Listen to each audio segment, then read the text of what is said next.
Hey guys, so you may notice a location change. It's the reason why I'm late because I've been working many hours and now I'm trying to figure out how to set up properly.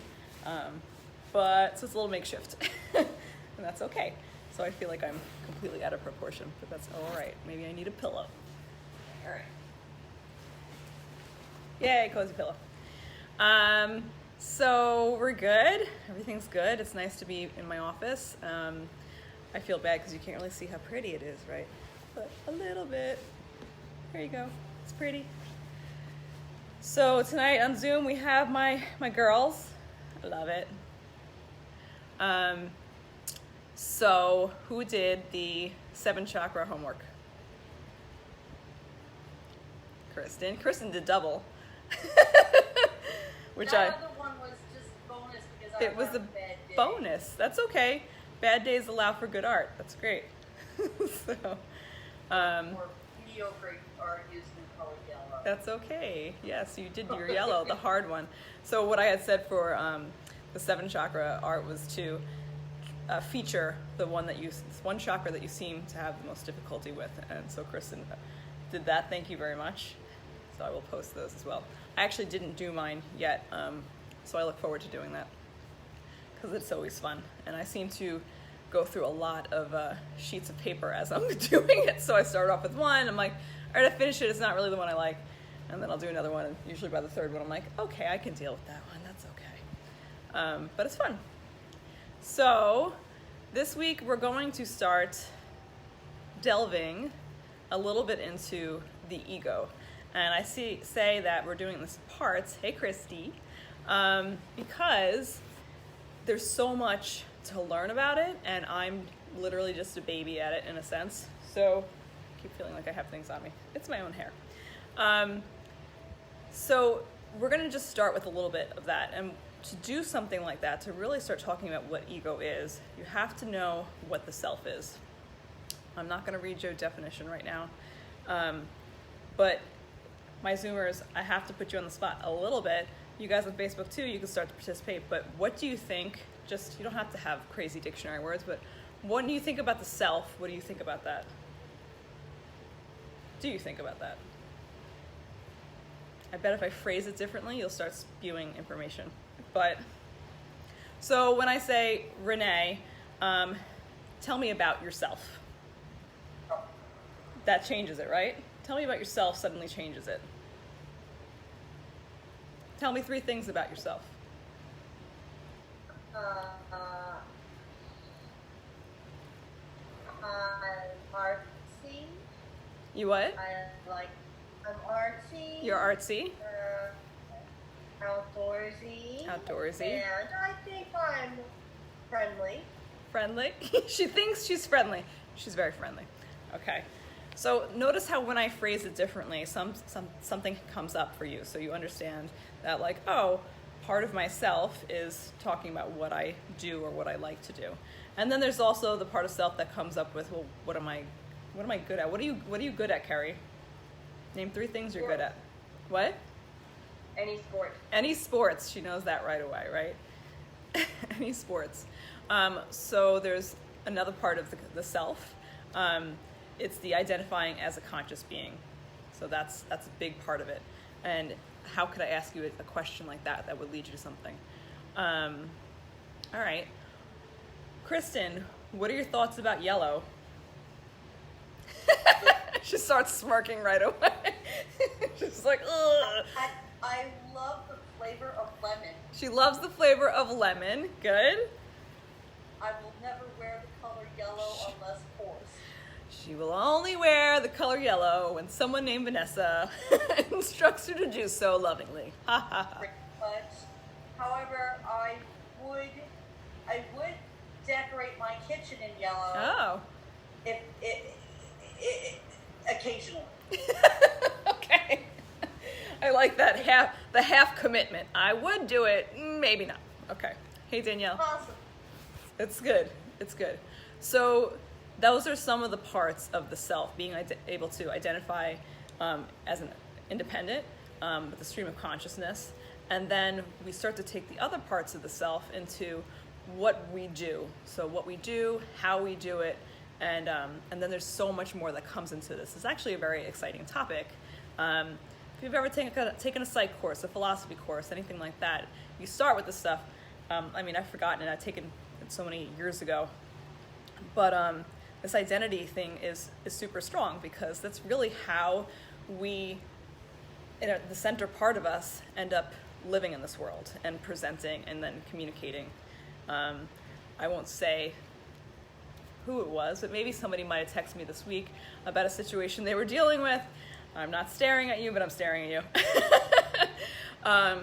And she was noticing how it was triggering stuff for her. So that type of consciousness, and we will go into this further, has a lot to do with how you identify and how you are identifying as the self, as yourself.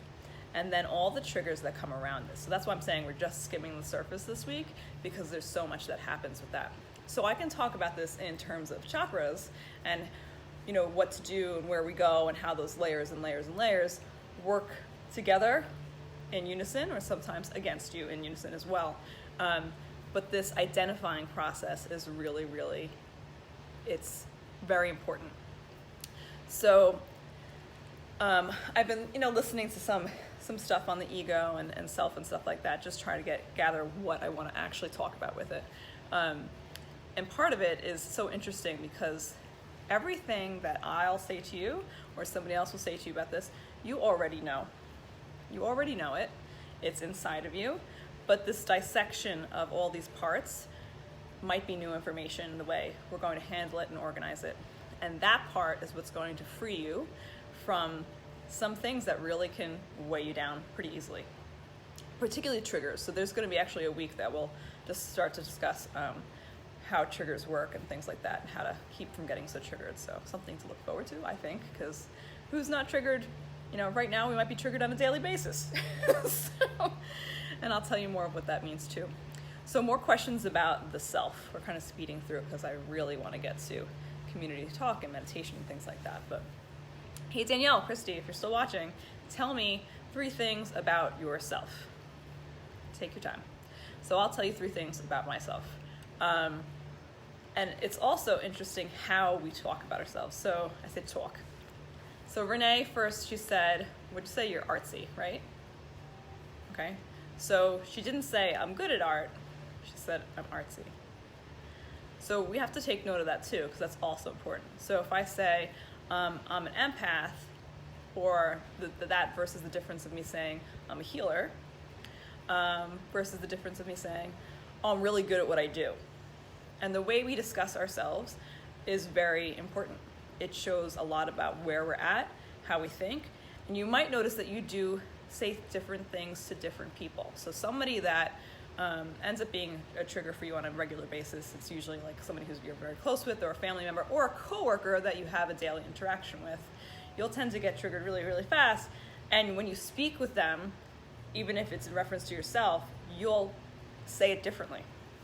So for example, there's somebody who wrote me an email, and the way they talk to me makes me feel a certain way, and it's obviously not a good way, right?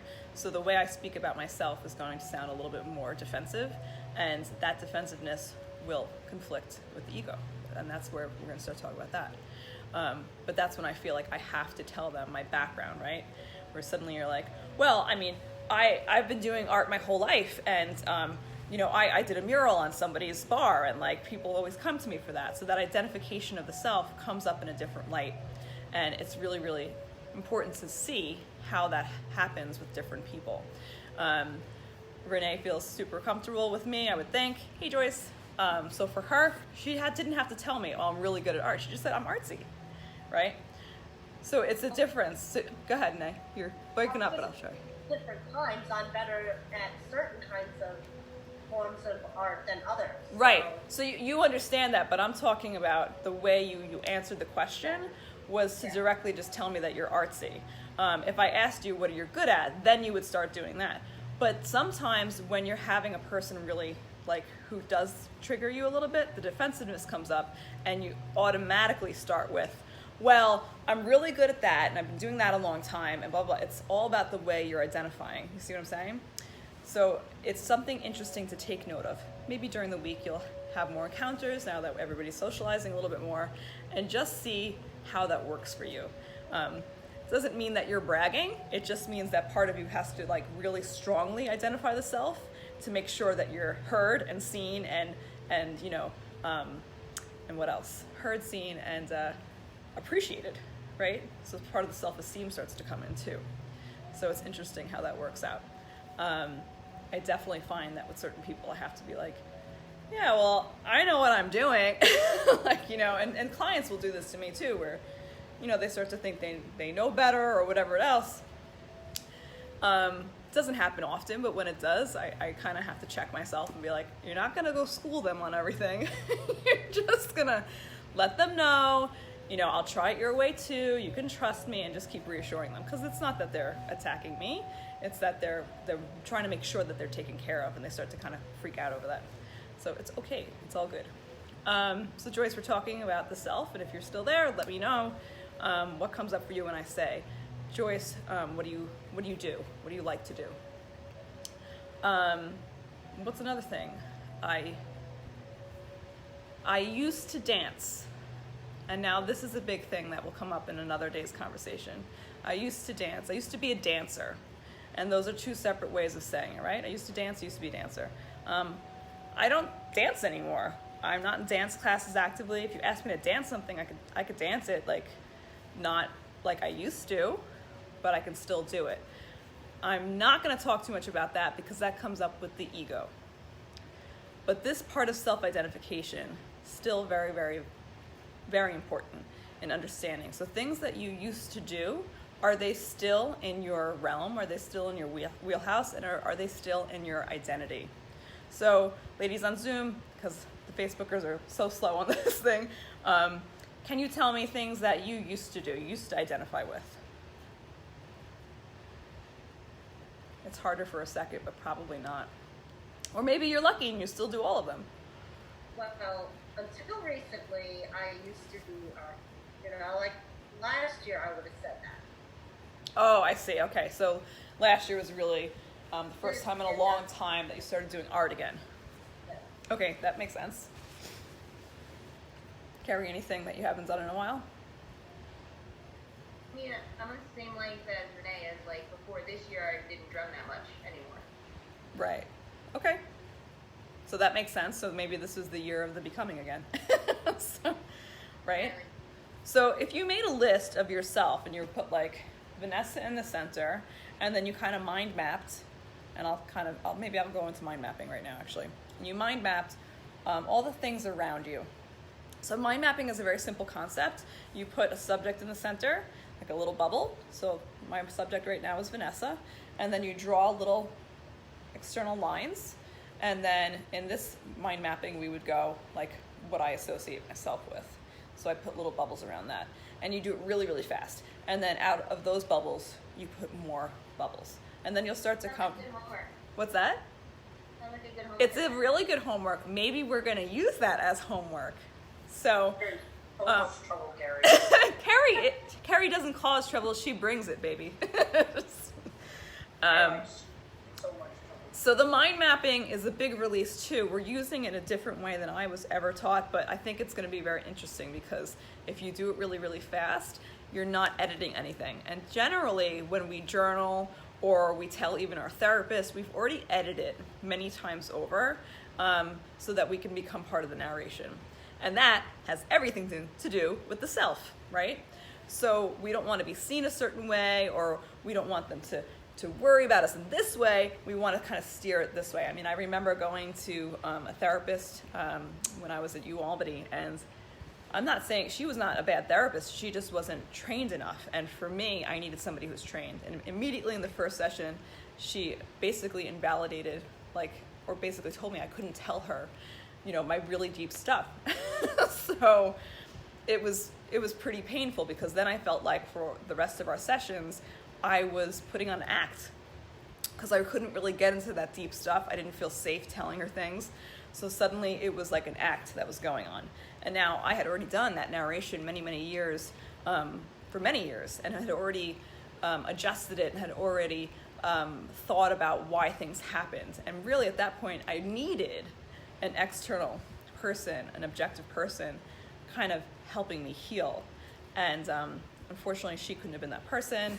But more than that, it was a really good lesson now when I can think back to it, and how, you know, that range of self was so affected, and it was like an implosion instead of an explosion of feelings. It was tough. But these experiences, they just, you know, help us, help everybody kind of teach others too, and show them and try to validate to them too that, you know, that could have happened another way and things could have moved on. But I do remember that specific one because I remember how false it became. So that's what I'm saying to you guys too. So when you do mind mapping, you're going to have a really freeing experience where suddenly it's not about what you've thought for 5 million years, right? It's not about what your therapist told you to do or your good friend told you to do. It's just you. So we're just putting Kristen and then all these wonderful things that you think kind of looks like a little bubbly spider web thing going on. And you might have only 5 things at one time, and then eventually it might grow. The second part of the mind mapping thing is not just about what you identify yourself with. I think the second layer of it, when you come out, and I'll have to actually write this out so you guys can see it, will be more of your feelings around it. Does that make sense? So say I have dance on it, right? And my feelings around that, I can tell you immediately. My feelings are like joy, freedom. But then if I feel like, well, I'm not doing that anymore, what's going to happen? Now those feelings change. So I might have experienced all that stuff, but me feeling like I'm not doing that anymore can have the opposite effect. And you're not going to edit it. You're going to go really, really fast. So as soon as I said this to you guys, now I want to take it back because I don't want you thinking about it and editing it. So we're going to skip a beat, if you will. And before I go into ego, which is going to start into next week a little bit more, I'm going to ask you another self question. You don't have to tell me, you don't have to answer this, but if you can name 3 people in your life that you feel really, really know you. They really know you. Who comes up in your minds? And then you're going to think a little bit about why. Okay? I mean, they know you. Maybe they know you, your physicality. Maybe they know everything about you. Maybe they just know you as all parts of yourself. They know all of that stuff. And we're not going to judge it. We're just going to go with, do you have anybody in your life that is like that? And that's going to show you a level of comfort, right? And how I was saying how we edit things for others. You know, are you free to really show them yourself, the self, and that identity that you have? So remind me, please, that we have 2 major parts of homework, and then I will show you how to do them exactly. So actually right after this, I will mind map for you guys, and I'll post it then. So we're going to get into our meditation. See how fast I can speak. Get comfy. Close your lights if you will. I'm going to sit in a split because that's how I'm comfortable. Kind of silly, but remember, I used to dance. Okay. So you're going to allow your breath, as always, to become noticed.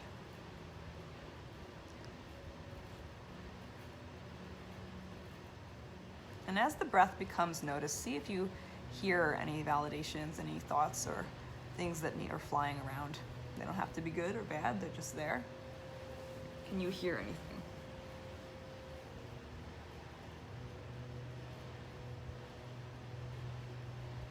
And then let's pretend that you have a little cartoon lasso and you're going to start to reel them in.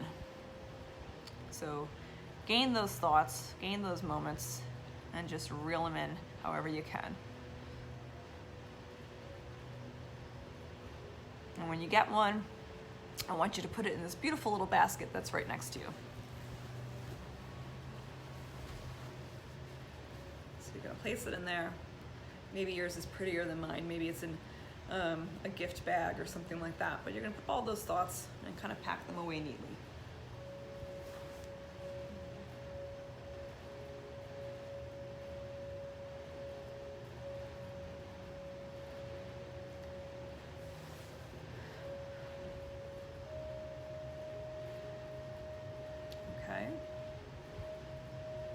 And the ones that are still kind of floating and flying away, you're going to acknowledge them.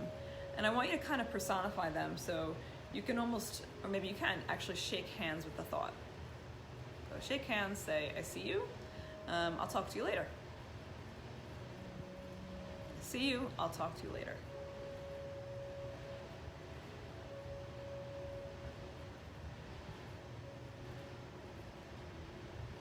So as the world is speeding up, you are slowing down.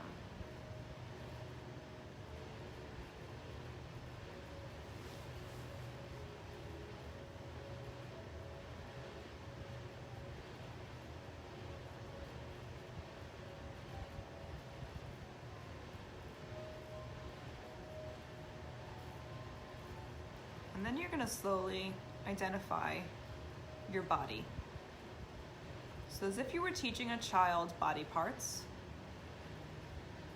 on each breath, you're going to either touch or just draw your attention to a different body part. And you'll stay there for a couple breaths on each one.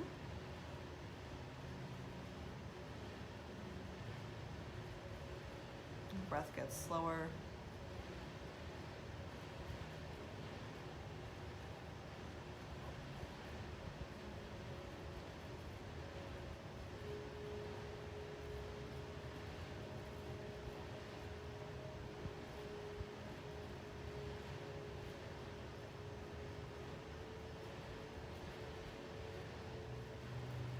And then notice what it feels like as everything slows down.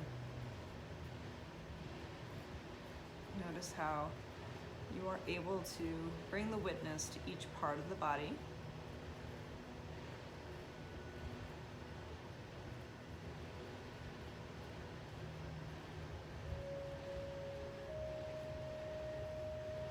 And maybe you'll see how just bringing that witness and identifying each part will create a sensation in that part of the body.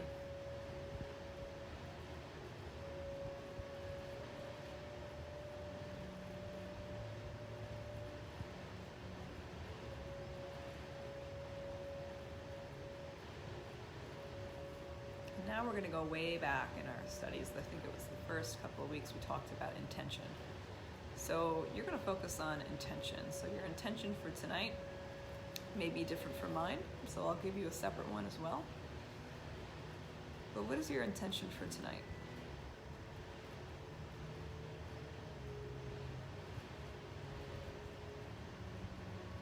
Maybe you have stuff that's coming up in your thoughts or your body that you'd really like to let go of. By let go, we really mean feel and heal, feel and heal. So you want to feel it so you can heal it.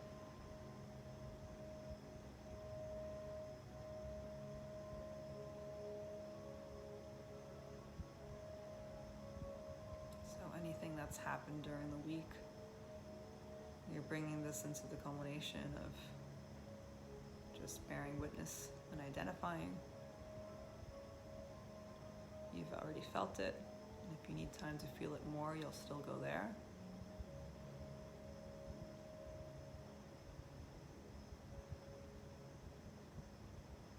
And then acknowledge how it's already begun to heal.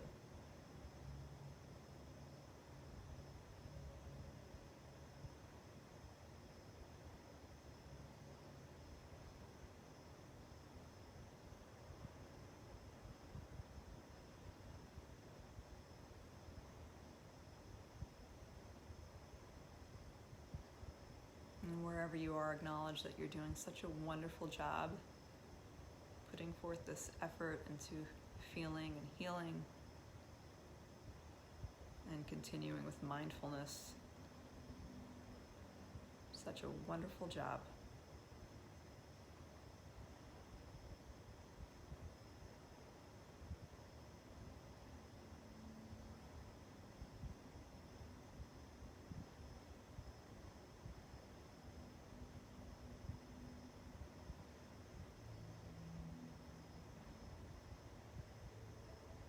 So tonight's meditation, because we're beginning discussing the self, we're going to use the mantra Soham, which is I am. Soham, S-O-H-U-M.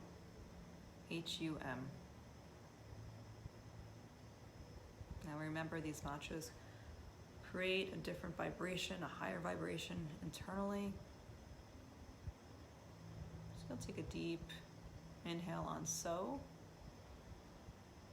and a slow exhale on Hum. And the hum you can really work with, getting that big, deep sound all the way down to the feet. So, hum. So you notice I didn't put a note in there, I just took a nice long breath both ways. So, hum. So I take my breath after the so, but you could take it with it too. Whatever is comfortable for you, you're exploring what works for you right this moment.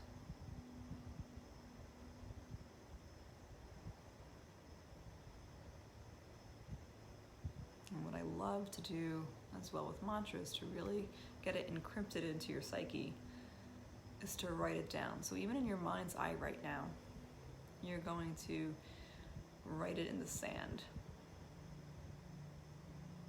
And do it with different parts of your body that you identified earlier. So maybe it's your toes, your fingers, or really silly, your nose. But you're writing so, hum.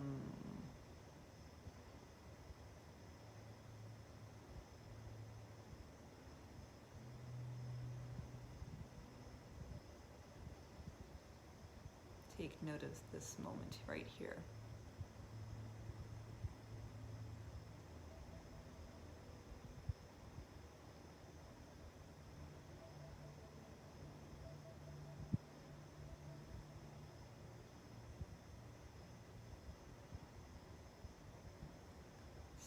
So, hum.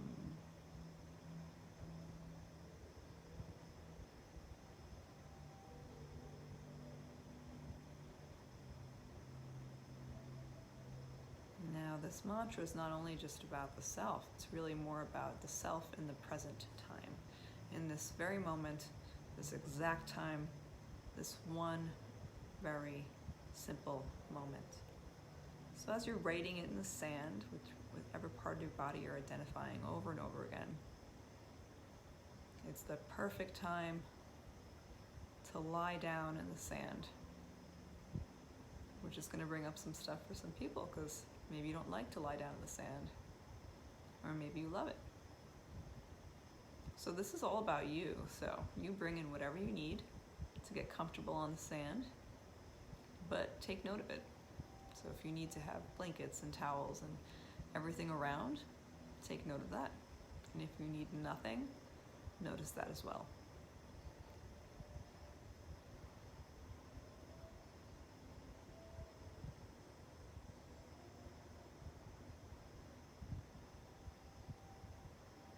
So this wonderful stream of consciousness that sets us apart from other beings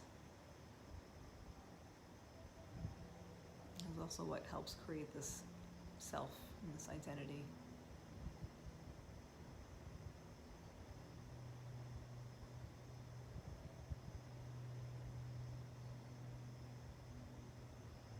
Now, like I said, your meditations are a time to be focusing on your intent.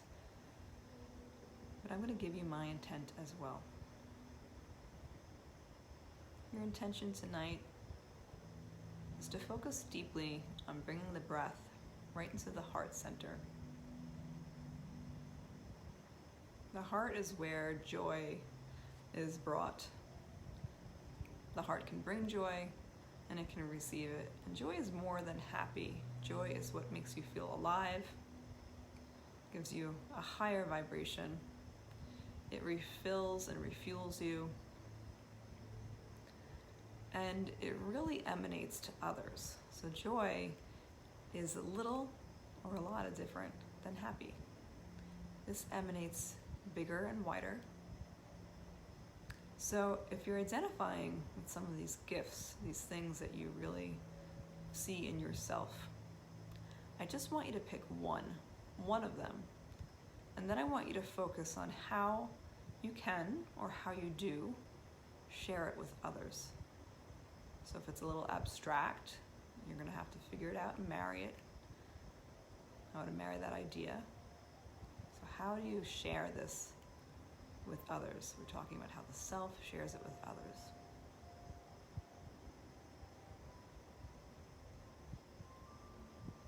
And then you're going to see yourself doing that. If you haven't already, you probably have.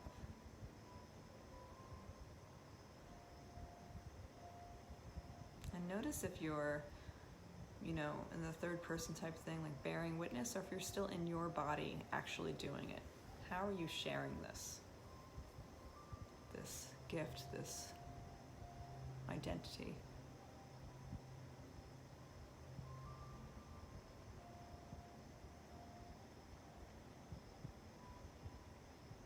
And if you're really there, you'll take note of how that makes you feel, even if it's just in your mind's eye. How do you feel when you share this? The sharing of self.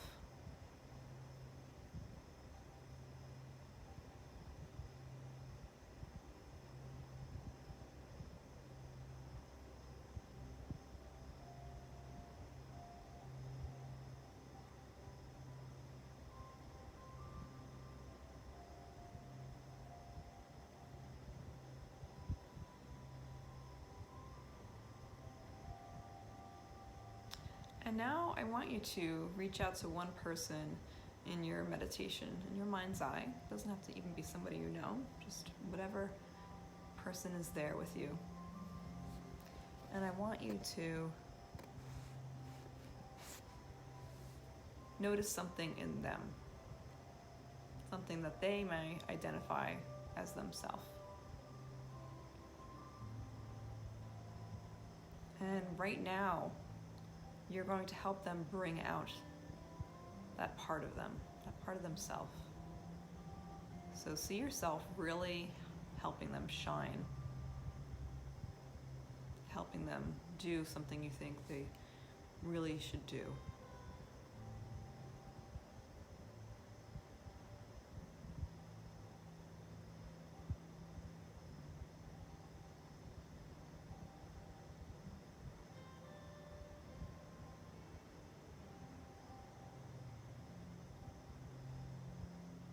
I hope you're there. I hope you're really seeing you helping somebody else, bringing out that part of them that you see in them. And now notice how this feels.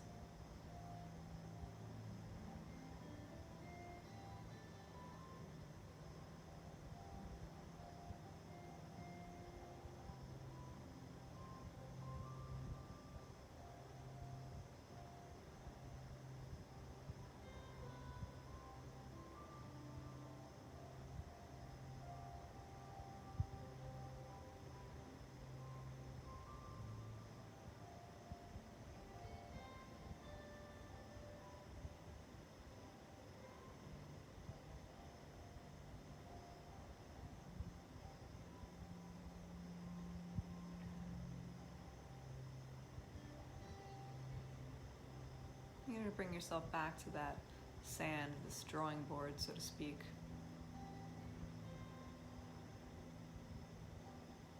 And you're going to start how we talked about making the mind map. So around you, where you stand, you're going to write your name in the sand. Very slowly here. And then draw a big circle around that, a circle around yourself and your name. It's always different to write your name without cause, in a sense, right? You're not signing anything. It's nothing of typical importance. You're just writing your name. And now I want you to look at the beauty in your name. Look at the way you wrote each letter with care. And if you don't feel like you did it with care, then erase it and do it over. Each letter. because this name has become part of your identity as well. All right, it's part of your sense of self.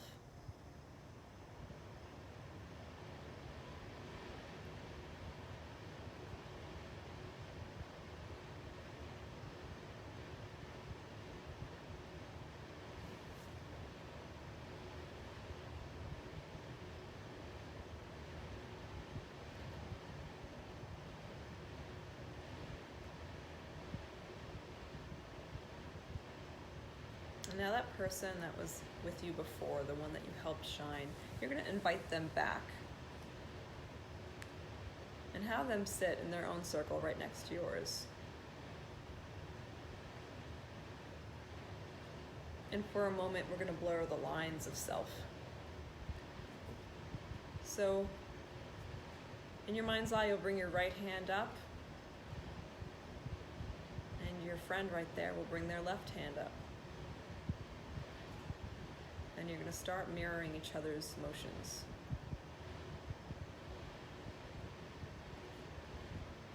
A change will happen as you're mirroring. A feeling of being in control, but slow control will come up. And then when it's your turn to follow, it will switch. So notice how even just in your mind's eye, you're not actually physically doing this, but you can see what it feels like. You can imagine what it's like to be the reflector and then the reflectee, to really not just watch, but to be in that moment. So hum.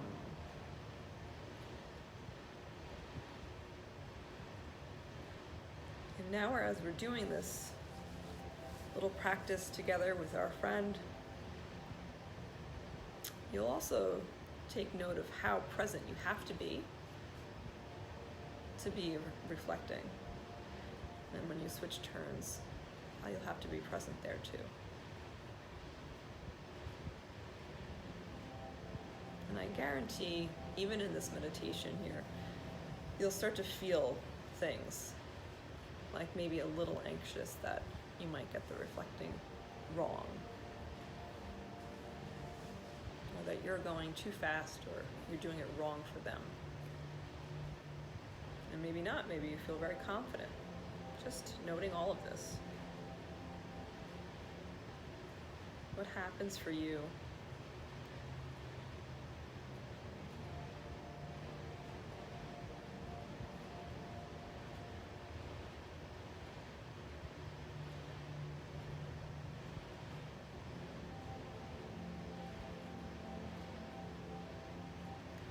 And then you're going to do something that maybe at this point in time you're really not getting enough of. You're going to look at each other's palms.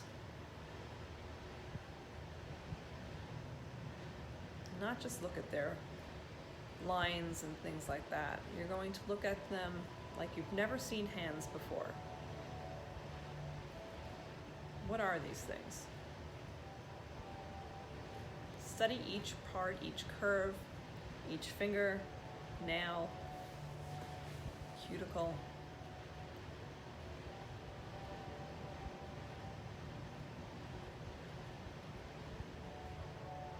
Study what it's like to touch.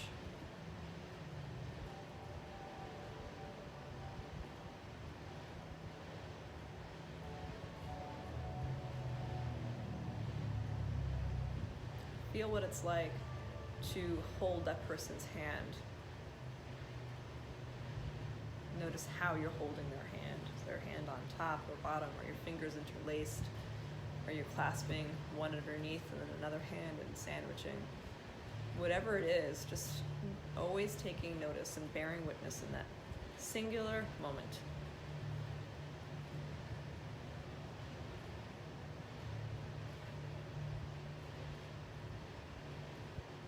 You're doing such a great job.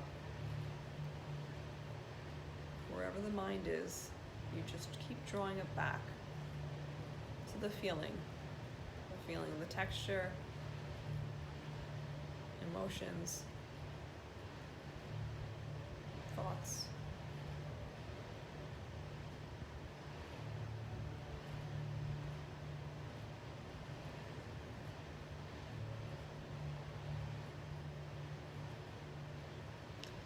Now, as if you had given part of your actual self to this person from this miniature exchange, you're now going to see them take a green stone in their palm. You can feel its energy. It's very strong, almost pulsating, very, very warm. And they're going to place it like pushing onto your heart. So their hand in the stone goes right onto your heart. And you do the same for them. And as you explore this feeling of taking that time to really feel that connection, from the stone to the heart and their hand right over it, feeling what it's like to just being with yourself, and you're helping them be with their self. And the heart responds so readily. It's always ready for healing. So as you take this greenness, this green stone right into your heart, you can feel it melt and explode all over your body. And you feel its power just start to emanate from that central source as it goes down and around, as it goes down your arms, up the neck, into the head, out the mouth, down into the belly, speeds down the legs, towards the feet. You can feel all of that. Remember, we feel and heal, feel and heal. So letting it go means to feel and heal. So you're using that green all the way around.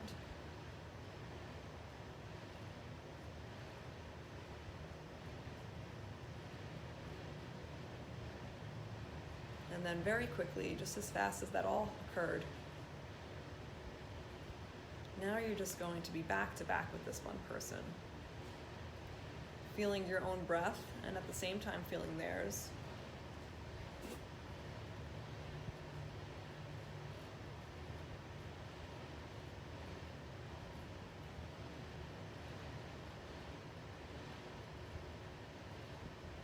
You can feel this deep, deep breath come from the chest, open the mouth, inhaling so again, allowing that energy come up all the way to the crown. I exhale, hum, M. Over and over again. Inhale. And inhale, so all the way up. Exhale, hum, all the way down. You can feel it in your own body, and then you can feel it in this other person's. Noticing how you are one at the same time of being apart.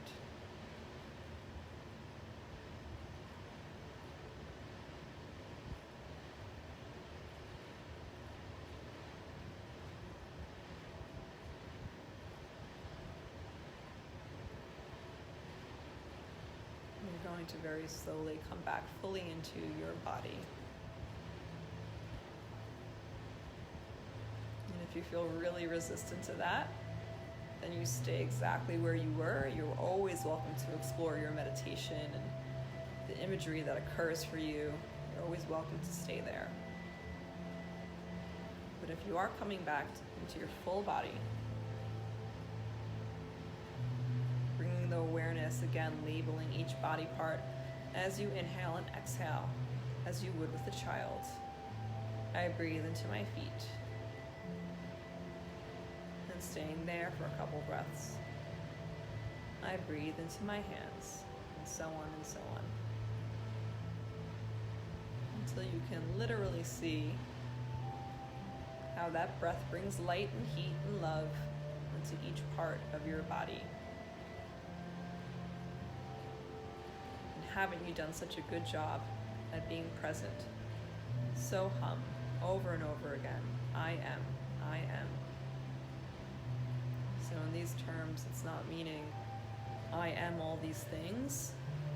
It means I am in this moment. I am. That's where I am.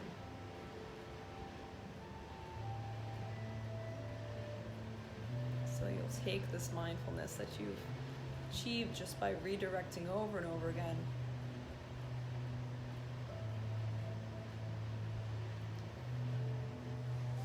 And if you are just joining in now, I promise I will write the homework down basically as soon as we're off.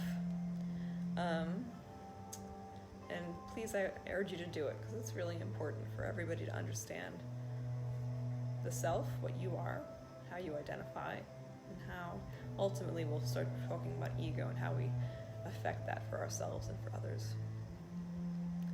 But for tonight, if you'd like to come back on, I'll start another live chat. Just kind of review what we just went through together. So as always, thank you. Tonight's meditation was from the Wellness Room itself. This is my office in Huntington, New York. I love it here, and I hope you could feel the energy through the screen. Have a great night, guys. I'll talk to you soon.